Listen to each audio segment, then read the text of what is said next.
Good day, everyone. Today, we are going to discuss how to simplify radicals.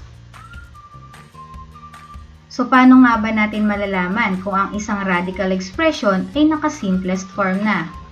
So, let us remember, the simplified form of a radical expression would require no prime factor of a radicand that has an exponent equal to or greater than the index. So, titingnan natin ang radicand kung ang exponent ba nila ay equal or mas mataas sa index. Kapag equal or mas mataas sa index, pwede pa siyang i-simplify. Next, no radicand contains a fraction. So, wala tayong fraction sa loob ng radical sign. And no denominator contains a radical sign. So, bawal ang radical sa denominator. The first way on how to simplify radical expression is removing perfect nth powers. So, let's have some examples. Simplify the following expressions.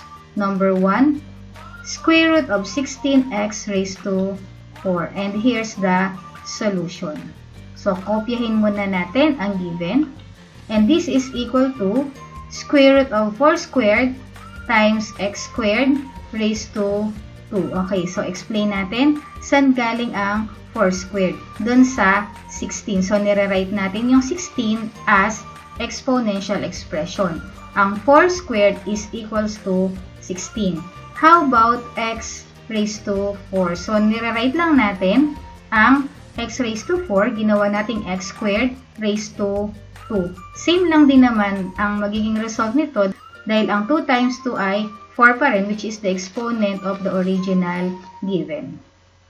Now, using the law of radical, na kapag equal ang index at ang exponent ay equal siya sa radicand.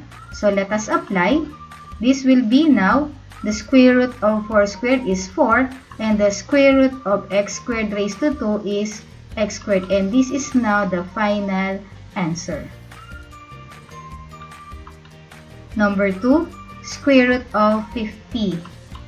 So, here's the solution. Kopyahin muna natin yung given and gagamitin natin ang law of radical na nth root of a times b is equals to nth root of a times nth root of b. So, yung factors ay paghihiwalayin natin and make sure na ang isa sa mga factors ay perfect square or depende kung ano ang index natin.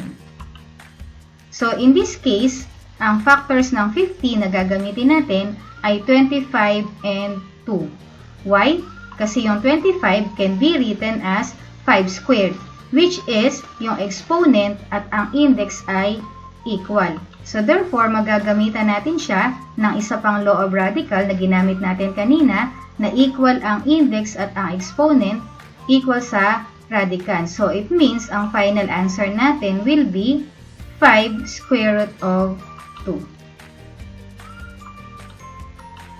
Number 3. Cube root of 32a cube b raised to 4. So, here's the solution. Kopyahin muna natin ang given. And this is equal to, okay, so kung papansin niyo nag-expand yung mga given. So, isa-isahin natin.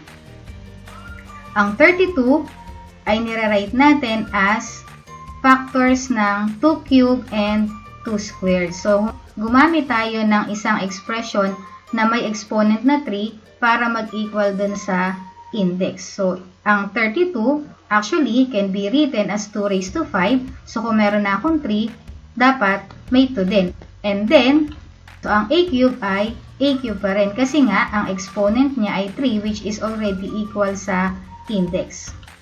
Next, b raised to 4. So, nire-write natin siya as b cube times b. Hinati lang natin ang exponent niya, isang 3 at isang 1.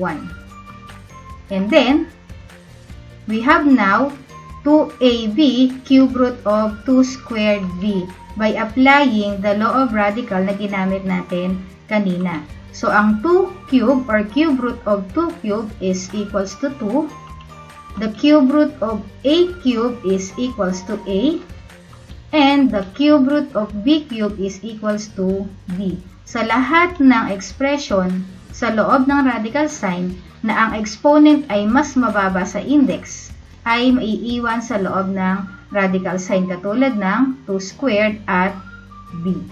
And then simplify lang natin. So we have 2ab, cube root of, ang 2 squared ay 4, so we have cube root of 4b. And this is now the final answer. Second way of simplifying radicals is reducing the index to the lowest possible order. So let's have some examples. Simplify the following expressions. Number 1, the 20th root of 32, m raised to 15, n raised to 15. So ang solution natin ay, so let's have first the given, and then i-rewrite natin ang ating given. So we have the 20th root of, ang 32 can be written as 2 raised to 5 kasi 2 times 2 times 2 times 2 hanggang 5 times, ang sagot ay 32. And then m raised to 15, n raised to 15. Ngayon, pansinin natin ang index at ang mga exponents. So ang index natin ay 20, ang exponent natin ay 5, 15, and 15. Ano ang napansin nyo? Very good. Lahat sila ay divisible by 5. So, i-divide natin yan by 5. And it will become 4th root of 2, m cubed, n cubed. 20 divided by 5 is 4. 5 divided by 5 is 1. So, pwede na hindi isulat. 15 divided by 5 is 3.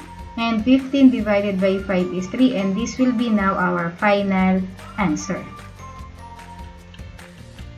Number 2, 6th root of 16. So, here's the solution. So, i-rewrite natin yung 16 as exponential expression, which is equal to 2 raised to 4. So, 2 times 2 times 2 times 2 is equals to 16. And, pansinin nyo ngayon ang index at ang exponent. So, ano ang napansin nyo? Tama.